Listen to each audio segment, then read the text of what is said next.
Hello dear students, welcome to online classes of Sri Mahavir Education Hub Kishangarh Renwal. Today I will discuss about linear programming. What is linear programming and how to solve linear programming problems. Linear programming problems में हम ये देखेंगे कि mathematics से हम किसी institute को, किसी भी ऑर्गेनाइजेशन को, किसी भी कंपनी को, किसी भी इंडस्ट्री को हम ये एडवाइस करेंगे कि मिनिमम इन्वेस्टमेंट में कैसे हम मैक्सिमम प्रॉफिट ले सकते हैं और मार्केट में कॉम्पिटिटर को भी हम ध्यान में रखेंगे कि हम मार्केट में कंपटीशन में भी वो इंडस्ट्री बनी रहे और इन्वेस्टमेंट कम हो, उसका जो एक्सपेंडिचर है, जो उसके खर्चे हैं वो कम हो और प्रॉफिट उसको मैक्सिमम हो। तो हम लीनियर प्रोग्रामिंग प्रॉब्लम में एक तो मैक्सिमाइजेशन करेंगे, वो तो करेंगे हम प्रॉफिट का, जो मैक्सिमाइजेशन होगा वो होगा प्रॉफिट का, और मिनिमाइजेशन हम करेंगे वो हम करेंगे कॉस्ट का, कि जो कॉस्ट आ रही है इंडस्ट्री को उसका कॉस्ट का तो हमें मिनिमाइजेशन करना है और जो प्रॉफिट हो रहा है उस प्रॉफिट का हमें मैक्सिमाइजेशन करना है। और इन दोनों का ऐसे ही नहीं हम केवल इंडस्ट्री के लिए मैक्सिमम प्रॉफिट देखेंगे, हमें मार्केट गुडविल और इसके साथ में कॉम्पिटिटर को भी देखना होता है। और मार्केट में जो कोई भी इंडस्ट्री है, जैसे एक फैन बना रही है और साथ में कूलर बना रही है, हमें उन दोनों की सप्लाई भी जो मार्केट में डिमांड है उसके अकॉर्डिंग देनी होगी। अगर कोई इंडस्ट्री नट बना रही है और बोल्ट बना रही है, हमें ज़्यादा बेनिफिट नट में है तो हम केवल क्या नट सप्लाई कर देंगे, बोल्ट सप्लाई नहीं करेंगे? ऐसा नहीं हो सकता। हमें मार्केट गुडविल के लिए, हमें मार्केट में बने रहने के लिए प्रॉफिट, इनमें से एक पे प्रॉफिट कम है, एक पे प्रॉफिट ज़्यादा है, फिर भी हमको दोनों को बराबर बनाना पड़ेगा, तो वो भी ध्यान में रखना पड़ेगा हमें, और डिमांड देखना पड़ेगा। तो हम इनको मैथमेटिक्स से कैसे सोल्व कर पाएंगे? इसके लिए आपने क्लास 11th में इन इक्वलिटीज़ मीन्स असमीकाएँ आपने पढ़ी होगी। इन इक्वलिटीज़ की हेल्प से हम कुछ लीनियर इक्वेशन बनाएंगे, लीनियर इनइक्वलिटीज़ बनाएंगे और उनका हम सॉल्यूशन करेंगे, मैथमेटिकली हम उनका सॉल्यूशन करेंगे। तो वो चीज़ें हमें यहाँ पर देखनी है। तो देखिए, सबसे पहले आपको मैथमेटिक्स में ये समझना होगा कि x ग्रेटर देन इक्वल 0 क्या होता है और y ग्रेटर देन इक्वल 0 क्या होता है। ये दोनों इक्वेशन है, ये नॉन नेगेटिव कॉन्स्टेंट्स है। नॉन नेगेटिव मीन्स ये दोनों नेगेटिव में नहीं जा रही है, ये ऐसी रेस्ट्रिक्शन है, this restriction indicates to non negative. x greater than equal 0 means x या तो 0 है या पॉजिटिव है, y greater than equal 0 means y या तो ग्रेटर देन 0 है मीन्स पॉजिटिव है, या फिर क्या है 0 है। ये इंडिकेट्स कर रही है। इन दोनों इक्वेशंस का हमारे इस चैप्टर में यूज होगा। इन दोनों इक्वेशन को सबसे पहले आपको समझना है। क्या है इन दोनों इक्वेशन का meaning?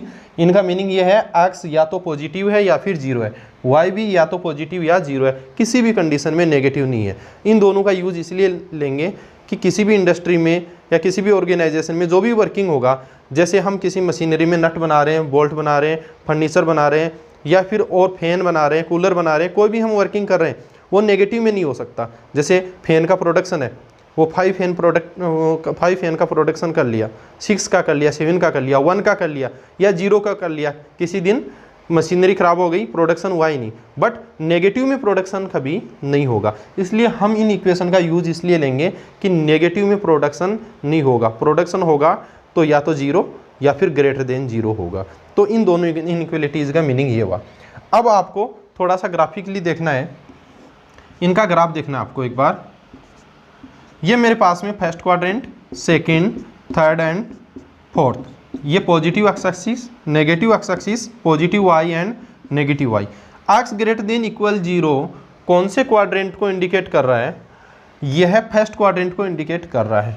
X greater than equal 0 एक तो फर्स्ट को कर रहा है, और एक्स ग्रेटर देन 0 किधर होता है? एक तो इधर होता है और एक इधर 0 होता है, ग्रेटर देन इक्वल 0 होता है। पॉजिटिव एक्स इधर होगा, एक्स ग्रेटर देन इक्वल 0 किधर इंडिकेट कर रहा है? इधर कर रहा है, फर्स्ट क्वाड्रेंट और फोर्थ क्वाड्रेंट की तरफ, ठीक है। और y ग्रेटर देन इक्वल 0 किधर इंडिकेट कर रहा है? y ग्रेटर देन इक्वल 0 कर रहा है इससे ऊपर, एक तो इधर ग्रेटर देन इक्वल 0, एक इधर। अब हम इनमें कॉमन एरिया लें, जो इस ओरिजिन से x ग्रेटर देन इक्वल 0 कहाँ है? इस पॉइंट से राइट साइड में, क्योंकि x इधर पॉजिटिव हो गया, इधर तो नेगेटिव हो गया, तो इधर से तो लेना नहीं है, केवल x पॉजिटिव किधर होगा? राइट साइड में, मीन्स इधर और इधर। और y पॉजिटिव, इससे नीचे तो y नेगेटिव होगा ना, तो y पॉजिटिव किधर होगा? इससे ऊपर की तरफ। तो इनमें अगर हम कॉमन एरिया की बात करूं तो वो कौन सा आ जाएगा? ये वाला।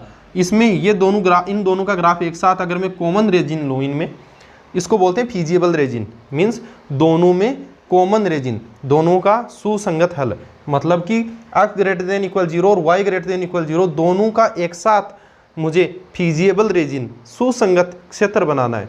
तो सुसंगत क्षेत्र दोनों का होगा प्रथम चतुर्थांश, क्योंकि इसमें x भी पॉजिटिव है और y भी पॉजिटिव है ना, तो दोनों काम हो रहे हैं इसमें, तो यह हो गया कॉमन।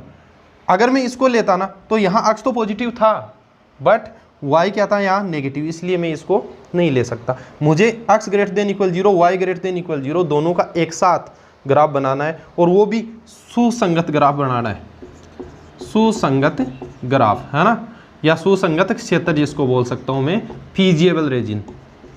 तो ये कौन सा होगा, फीजिबल जो रेजिन है वो होगा फर्स्ट क्वाड्रेंट, इधर फीजिबल रेजिन आएगा। x greater than equal 0 y greater than equal 0 first quadrant को इंडिकेट करेगा। अभी तक आपको मैंने क्या समझाया उसको दोबारा बता रहा हूँ मैं। x ग्रेटर देन इक्वल 0 और y ग्रेटर देन इक्वल 0 दोनों का हम एक साथ ग्राफ बनाते हैं तो वो बनेगा उन दोनों का सुसंगत हल क्षेत्र बनेगा फर्स्ट क्वाड्रेंट में, प्रथम चतुर्थांश में इसका फीजिबल रेजिन सुसंगत क्षेत्र बनेगा। इतना आपको ध्यान रखना है। अब देखिए हमारे पास में जो भी रेखिक प्रोग्रामिंग समस्याएं होगी, लीनियर प्रोग्रामिंग प्रॉब्लम होगी, उन लीनियर प्रोग्रामिंग प्रॉब्लम को हम कॉन्स्ट्रेंट्स से शो करेंगे। कॉन्स्ट्रेंट्स, व्यवरोध क्या होता है, कॉन्स्ट्रेंट्स ये आपको समझना है। सबसे पहले कॉन्स्ट्रेंट्स क्या होता है, कॉन्स्ट्रेंट्स मीन्स ये हो गया कि जो आपके पास में कंडीशंस है उनको ध्यान में रखना है। कंडीशंस में समझाता हूँ किसी इंडस्ट्री के लिए कैसी कैसी कंडीशन हो सकती है। देखिए मान लीजिए मेरे पास में एक प्रोडक्ट P1 बनाना है, मुझे एक P2 बनाना है। मुझे दो प्रोडक्ट बनाने हैं, एक तो प्रोडक्ट P1 और एक प्रोडक्ट P2, और मेरे पास में दो मशीनरी है, एक मशीनरी M1 है और एक मशीनरी M2 है। मुझे मान लीजिए M1 मशीनरी पे मुझे प्रोडक्ट के लिए सबसे पहले रॉ मटेरियल को कट करना है और यहाँ पर मुझे इसको फाइनल करना है, इसको कंप्लीट करना है M2 मशीनरी पर, ठीक है। तो मुझे P1 प्रोडक्ट बनाना है, P1 प्रोडक्ट बनाना है, उसके लिए मुझे M1 मशीनरी और M2 मशीनरी को यूज़ में लेना है। मान लीजिए मैंने P1 प्रोडक्ट बनाने के लिए M1 मशीनरी को 2 हार यूज़ में लिया और M2 मशीनरी को 3 हार यूज़ में लिया। तो ये जो मैं 2 हार और 3 हार लिख रहा हूँ ये P1 प्रोडक्ट के लिए कॉन्स्टेंट्स, यहाँ से कॉन्स्टेंट की इक्वेशन बनाएंगे, अवरोध का समीकरण बनाएंगे। P2 मशीनरी, P2 प्रोडक्ट को बनाने के लिए M1 मशीनरी को 1 हार यूज लेना पड़ता है और P2 प्रोडक्ट को बनाने के लिए M2 मशीनरी को 5 हार यूज में लेना पड़ता है। ये मैंने सपोज कर लिया। तो अब मेरे पास में एक और कंडीशन है कि इस मशीनरी को मैं एक दिन में मैक्सिमम 18 हावर्स, मैक्सिमम से मैक्सिमम ज़्यादा से ज़्यादा 18 हार यूज में ले सकता हूँ, है ना। इस M1 मशीनरी को ज़्यादा से ज़्यादा मैं 18 हार यूज में ले सकता हूँ और M2 मशीनरी को ज़्यादा से ज़्यादा मैं 20 हार यूज में ले सकता हूँ। 24 हावर्स में से 20 हावर्स यूज में ले सकता हूँ। अगर मेरे पास में क्वेश्चन आ जाए कि टू प्रोडक्ट्स मुझे मैन्युफैक्चरिंग करने हैं, P1 प्रोडक्ट और P2 प्रोडक्ट, मशीनरी मेरे पास में M1 और M2। M1 मशीनरी की कैपेसिटी है 18 हार्स की, इससे ज़्यादा ये मशीनरी हम यूज़ में लेंगे तो ये ब्रेक डाउन हो जाएगी, टूट सकती है, ये मशीनरी ख़राब हो सकती है ना। M2 मशीनरी 20 हार्स में यूज़ में ले सकता हूँ। अगर इससे ज़्यादा यूज़ में ले ली मैंने, 21 ले ली, तो ये टूट सकती है, ख़राब हो सकती है ना। तो मुझे ज़्यादा से ज़्यादा मैक्सिमम से मैक्सिमम 20 हार यूज़ में ले सकता हूँ। अगर मेरा वर्किंग हो जाए 19 हार में तो मैं उसको पहले ही बंद कर दूंगा। प्रोडक्ट बन जाए 19 हार में तो उसको बंद कर देंगे मशीनरी को। ये ऐसी कंडीशंस क्वेश्चन में दी हुई रहेगी। तो उन कंडीशंस को क्या बोलेंगे, constants. Given restrictions are constant. What is constants? Given restrictions in questions are constants. Given restriction क्या हो सकती है कि P1 प्रोडक्ट को बनाने के लिए M1 मशीनरी को 2 हार यूज़ में लेना पड़ता है, M2 मशीनरी को 3 हार यूज़ में लेना पड़ता है। तो मैं सपोज करता हूँ हम P1 जो प्रोडक्ट है उसकी x यूनिट्स बना रहे हैं और इसकी हम y यूनिट्स हम बना रहे हैं। तो मेरे पास में कांस्टेंट का इक्वेशन हो गया for machinery M1 2x + 1y less than equal 18 and for machinery M2 equation of constants is 3x + 5y less than equal 20। And x greater than equal 0, मैं किसी भी प्रोडक्ट को नेगेटिव नहीं बना सकता। ये जो प्रोडक्ट है मैं या तो 0 बना दूं, P1 प्रोडक्ट बने नहीं हमसे, या 5 यूनिट बना दी, 3 यूनिट बना दी, 10 यूनिट बना दी, नेगेटिव में हम प्रोडक्ट बना नहीं सकते, इसलिए x greater than equal 0 restriction use में लेनी है, ये भी कॉन्स्टेंट हो गया। P2 y यूनिट्स में बनाऊंगा तो y भी ग्रेटर देन इक्वल 0, ये मेरे पास में लीनियर प्रोग्रामिंग प्रॉब्लम होगी। तो how to formulate linear programming problem, कैसे हम लीनियर प्रोग्रामिंग प्रॉब्लम बनाते हैं वो आपको समझना है, और कैसे हम उनको सोल्व करते हैं ये समझना है आपको। तो आपका जो चैप्टर है वो है रैखिक प्रोग्रामिंग समस्याएं। इस रैखिक प्रोग्रामिंग समस्याओं को कैसे हम हल करते हैं ये हम इसमें सीखेंगे। हम कैसे रैखिक प्रोग्रामिंग समस्याएं हैं वो बनाते हैं वो इसमें हम सीखेंगे। बहुत ईजी चैप्टर है, स्टार्टिंग में हो सकता है आपको थोड़ा कम समझ में आए, लेकिन ये मेरी गारंटी है जैसे ही आप इसके 2 वीडियो देख लेंगे आपको बिल्कुल समझ में आ जाएगा, हर एक क्वेश्चन आप कर लेंगे। तो मैं रैखिक प्रोग्रामिंग समस्याएं क्या है किसी भी इंडस्ट्री के लिए, किसी ऑर्गेनाइजेशन के लिए, किसी कंपनी के लिए, अपनी जो प्रॉब्लम्स है उनको मार्केट गुडविल कॉम्पिटिटर के साथ में मार्केट में बने हुए और मैक्सिमम प्रॉफिट कैसे प्राप्त करें और मिनिमम कॉस्ट कैसे आए, ये सब वर्किंग हमें इन प्रोग्रामिंग से करनी है ना। क्वेश्चन हमें एग्ज़ाम में दिया हुआ रहेगा तो ज़्यादा टेंशन लेने की ज़रूरत नहीं है। क्वेश्चन रहेगा हमारे पास में एग्ज़ाम में तो हम अपने आप उसके अकॉर्डिंग काम कर लेंगे।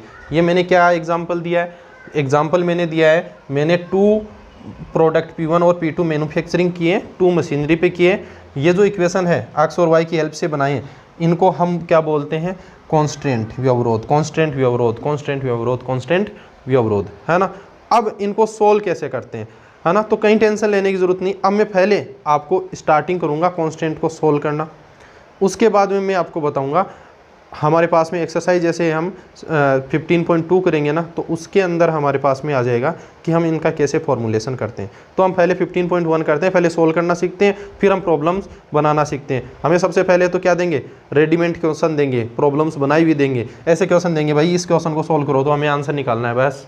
उसके बाद में 15.2 में हमें क्या करना है, पहले हमें इनको बनाना है ऐसे, उसके बाद सोल्व करना है। तो हम पहले इजी वर्किंग करते हैं, 15.1 ही स्टार्ट करता हूँ ताकि आपको इजी वे में समझ में आ जाए।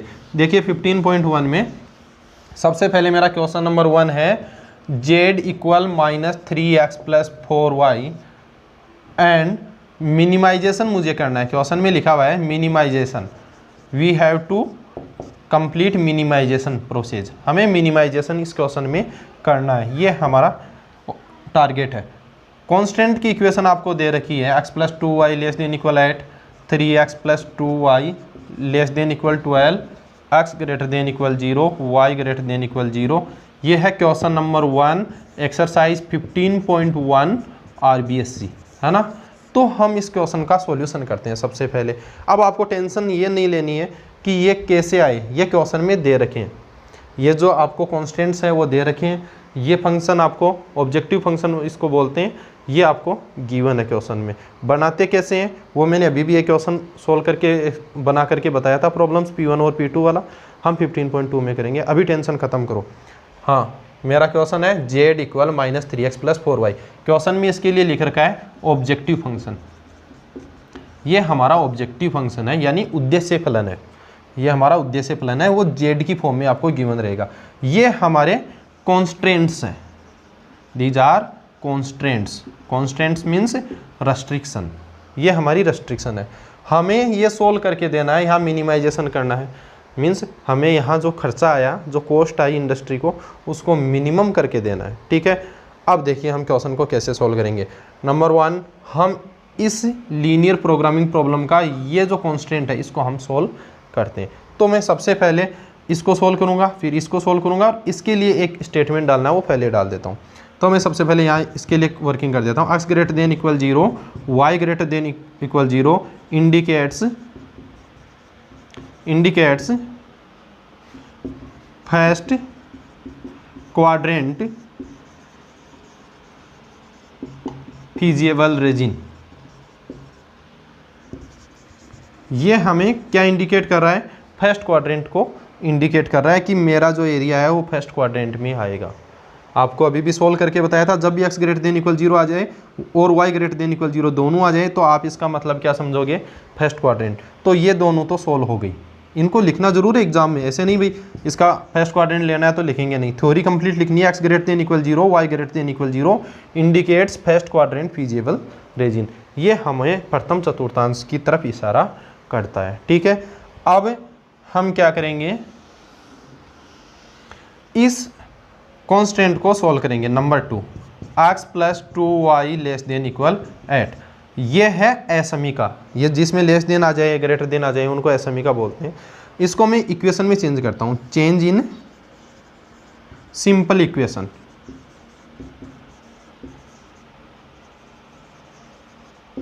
x plus 2y less than equal 8, तो सिंपल इक्वेशन में मैं एक बार के लिए चेंज कर रहा हूँ, आपको समझ में आ जाए। x प्लस 2y इक्वल 8 बन गया, मीन्स x प्लस 2y से 8 या तो 8 बड़ा है या इक्वल है। अब देखिए मैं यहाँ पर इसको सोल्व करने के लिए एक छोटी सी एक टेबल बनाता हूँ।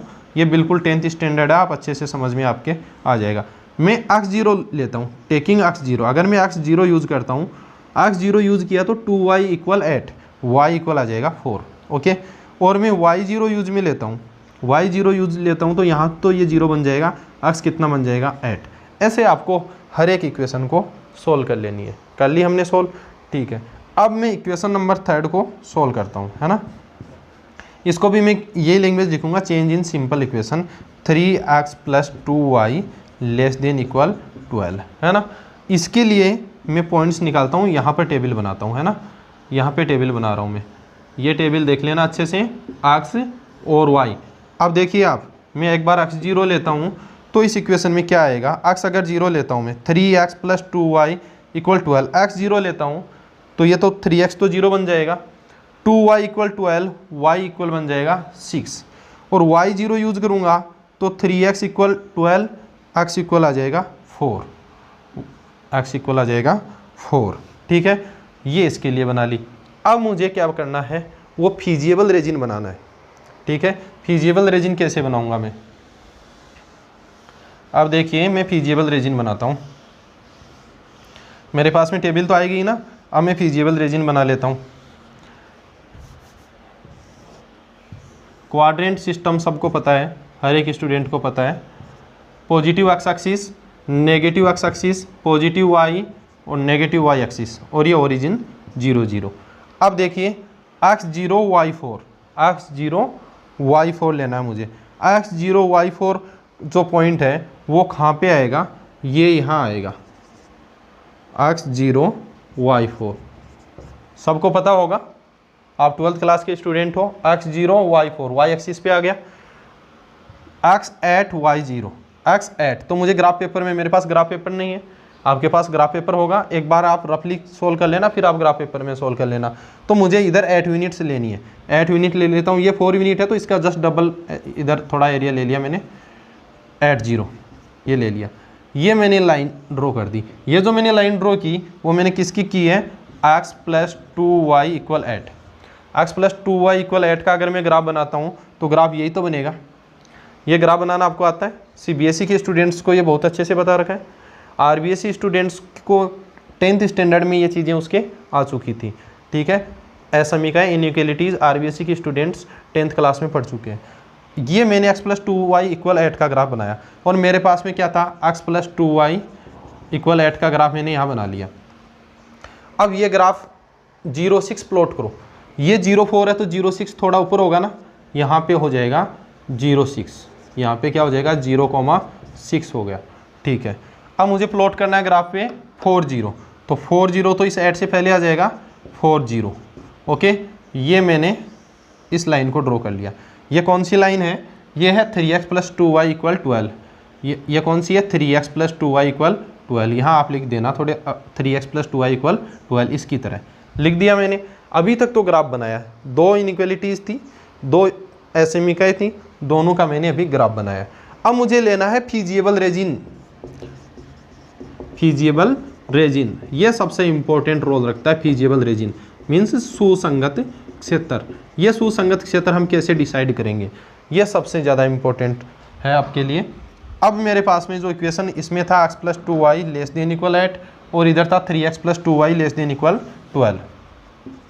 3x plus 2y less than equal 12। अब मैं फीजिबल रीजन कैसे नोट करूँगा, x greater than equal 0, y greater than equal 0, यही मेरा क्वेश्चन था, यही मेरी रेस्ट्रिक्शन थी, यही मेरे कॉन्स्टेंट थे। ओके, तो x greater than equal 0, y greater than equal 0 first quadrant को इंगित करता है, इसको इंडिकेट करता है, मीन्स हमें जो वर्किंग करना है वो इस फर्स्ट क्वाड्रेंट में करना है।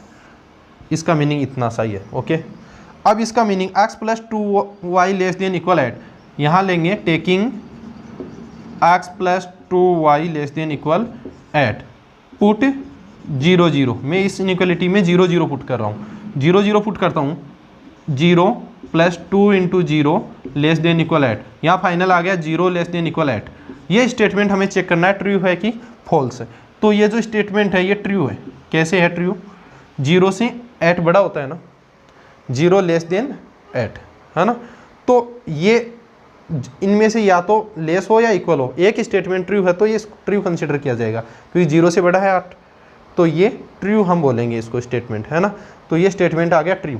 तो कौन सी? x plus 2y less than equal 8 के लिए ये लाइन थी, ये आ गया ट्रू। जब भी ट्रू आ जाए तो आपको 0 0 की तरफ का एरिया लेना है।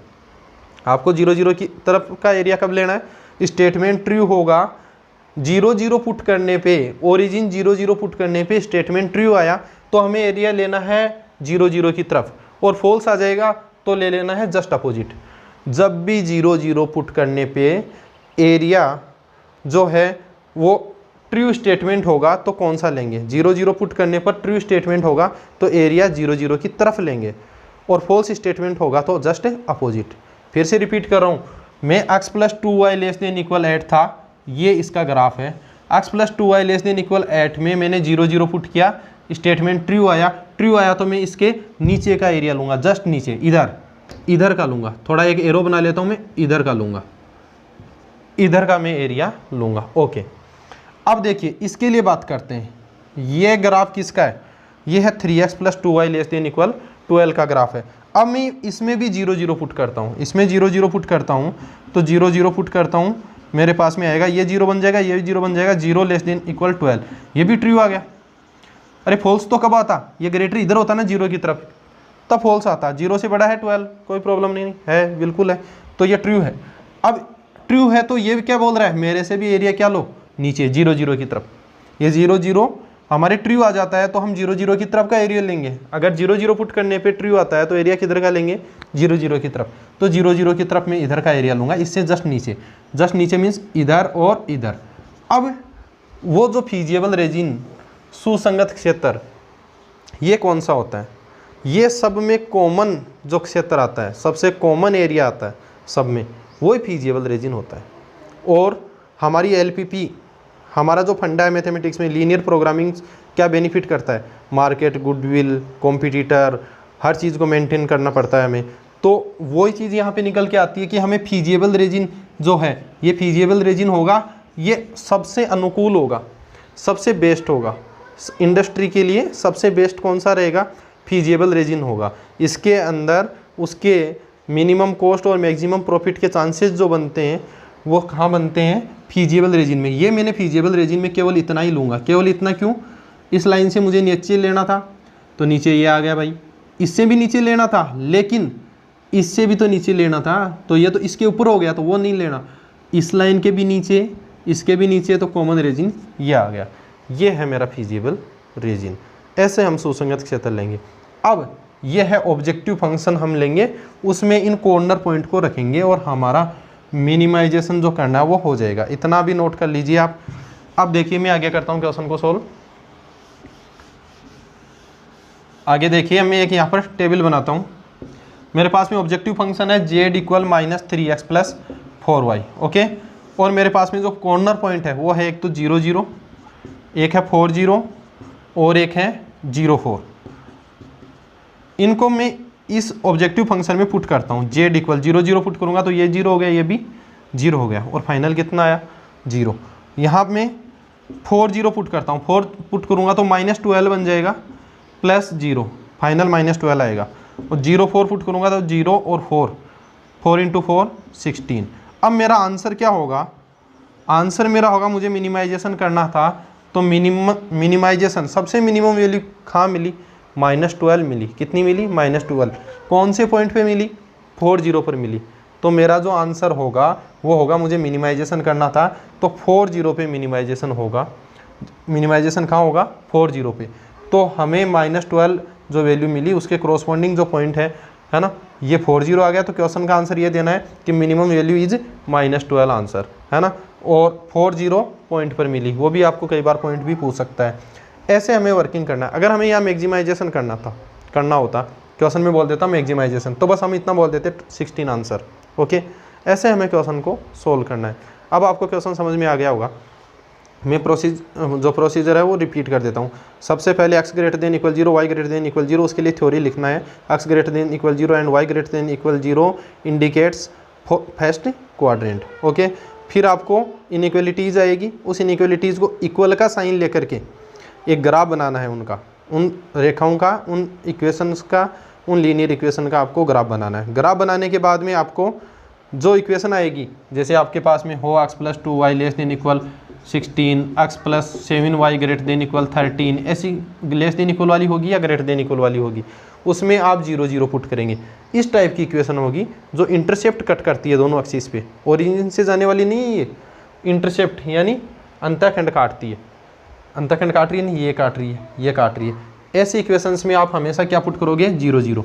ट्रू होगा तो 0 0 की तरफ, 0 0 की ओर, और फॉल्स होगा तो जस्ट अपोजिट। इनमें ट्रू आया तो जस्ट नीचे लिया, और फॉल्स आता तो जस्ट अपोजिट में ले लेता। ट्रू आया तो मैं इधर लूँगा, और फॉल्स आएगा तो मैं उधर ले लूँगा, उधर खूंटी की तरफ, है ना। ठीक है, तो ट्रू आएगा तो मैं 0 0 की तरफ लूँगा, और फॉल्स आएगा तो मैं खूंटी की तरफ लूँगा, है ना। ओके, समझ रहे हैं ना, ऊपर की तरफ। अब देखिए, उसके बाद में मुझे क्या करना है? कॉर्नर पॉइंट लेने हैं, और वो कॉर्नर पॉइंट ऑब्जेक्टिव फंक्शन में जो उद्देश्य फलन होगा उसमें रखने हैं। और जो मैक्सिमम होगा वो मैक्सिमाइजेशन पूछेगा, अधिकतमीकरण, तो ये आंसर हो जाएगा। मिनिमाइजेशन पूछेगा तो ये आंसर हो जाएगा। और हमें @0 नहीं रखना है इसमें, केवल सुसंगत क्षेत्र के कोणीय पॉइंट रखने हैं। सॉरी, ये कोणीय पॉइंट बच गया भाई, ये बच गया, ये भी तो कोणीय पॉइंट है, ये भी, इस पर भी आंसर आ सकते हैं। तो ये कोणीय पॉइंट हमें निकालना पड़ेगा, है ना। कोणीय पॉइंट क्या होता है? हमें उद्देश्य फलन में कौन कौन से पॉइंट रखने हैं?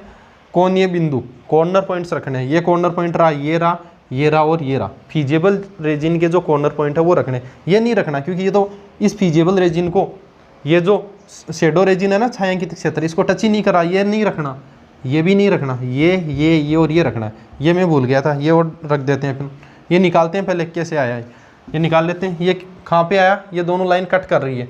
कौन कौन सी लाइन? x + 2y = 8 और 3x + 2y = 12। ये दोनों लाइन जो हमारी थी ये कट कर रही है। ये पॉइंट अपने आप हम निकाल लेंगे। इनको सब्ट्रैक्ट कर लेता हूँ, माइनस कर लेता हूँ। 10th क्लास में निकालते हैं ना x और y की वैल्यू, ये पॉइंट निकल जाएगा। ये कट हो गया। x - 3x - 2x = -4। ठीक है, तो x की वैल्यू आ जाएगी यहाँ से 2। ओके, x की वैल्यू 2 यहाँ पुट कर देंगे, तो 2 + 2y = 8, 2y = 8 - 2 6, y = 3। तो ये पॉइंट आ गया मेरा 2 3। ये कॉर्नर पॉइंट कितना आया? 2 3। इसको भी इसमें अभी पुट करना है। 2 3 विजिबल है ना नीचे, 2 3। तो z इक्वल आएगा, x यहाँ 2 पुट करेंगे तो आएगा -6, प्लस 3 पुट करेंगे तो 12 आएगा। तो -6 + 12 फाइनल आया 6। ओके, आंसर तो चेंज नहीं हुआ हमारा, क्योंकि ये आया मिनिमम तो ये रहेगा -12 ही, और ये मैक्सिमम भी वही रहेगा। लेकिन फिर भी हमें ये पॉइंट रखना था, क्या पता इस पे मिनिमम आ जाता या इस पे मैक्सिमम आ जाता। तो हमें फिर कॉर्नर पॉइंट रखने होते हैं।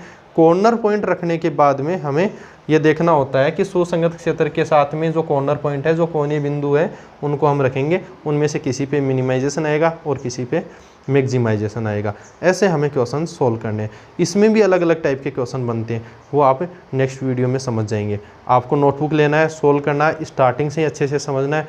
आपका जो रिस्पॉन्स आएगा वो हमको और ज़्यादा एनर्जी देगा। आप वीडियो को लाइक शेयर करें और सब्सक्राइब भी करें, है ना। Okay students.